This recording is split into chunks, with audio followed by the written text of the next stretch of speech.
Hey guys, it's Mary Ashley, and I'm just going to tell you a little bit about my story. I grew up in a Christian household. I had two great parents that believed in God.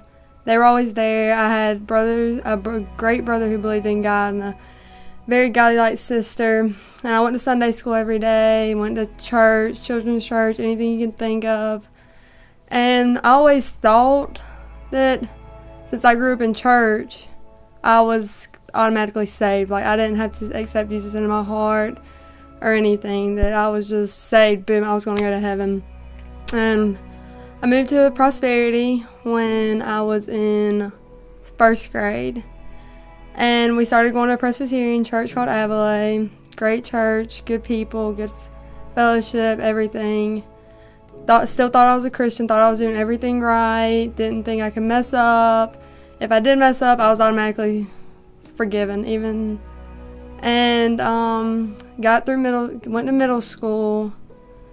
Things got a little tough for me for being myself, and I was always the one who got picked on because I was always the godly girl who never did anything, never drank, never smoked weed, never smoked a cigarette. I was always that type of girl who wouldn't do anything.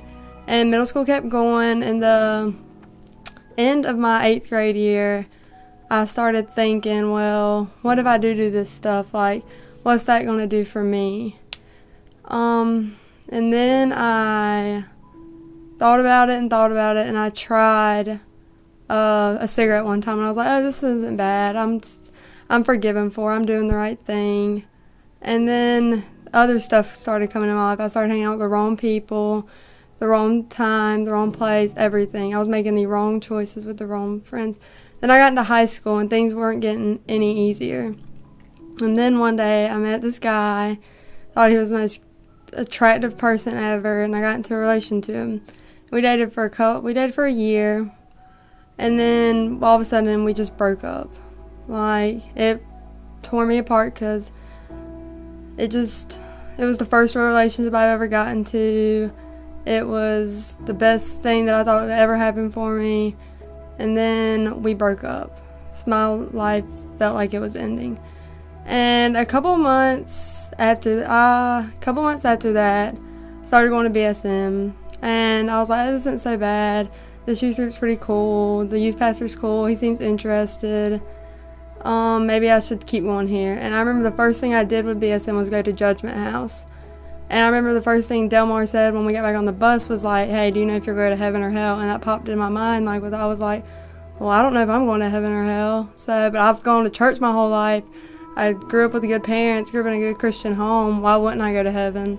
I mean, that was the first thing that popped into my head.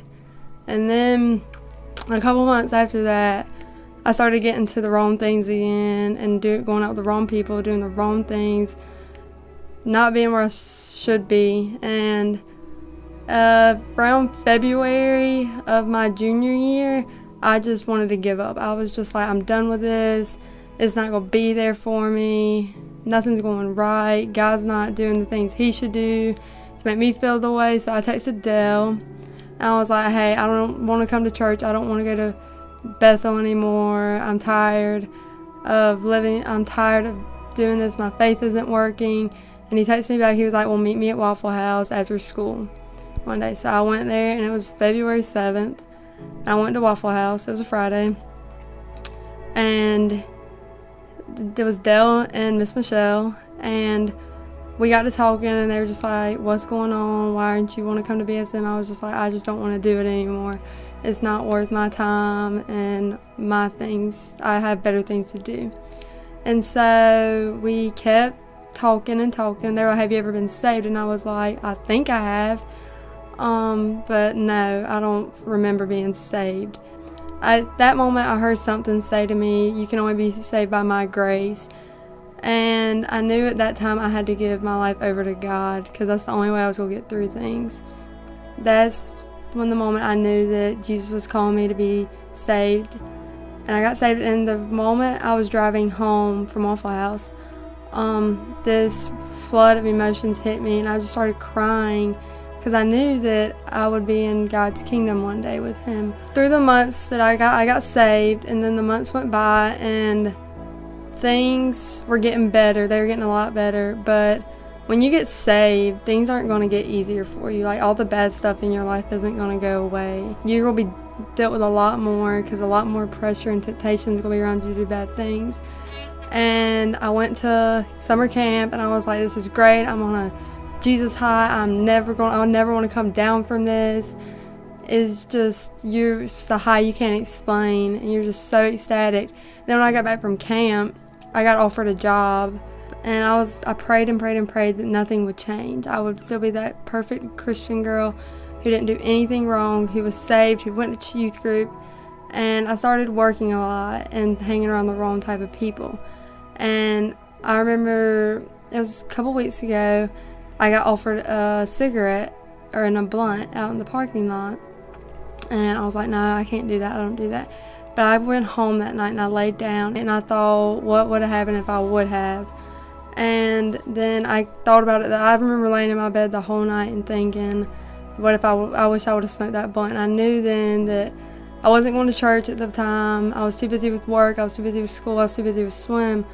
And I remember laying in bed that whole night thinking, I should have smoked that. Why didn't I smoke that?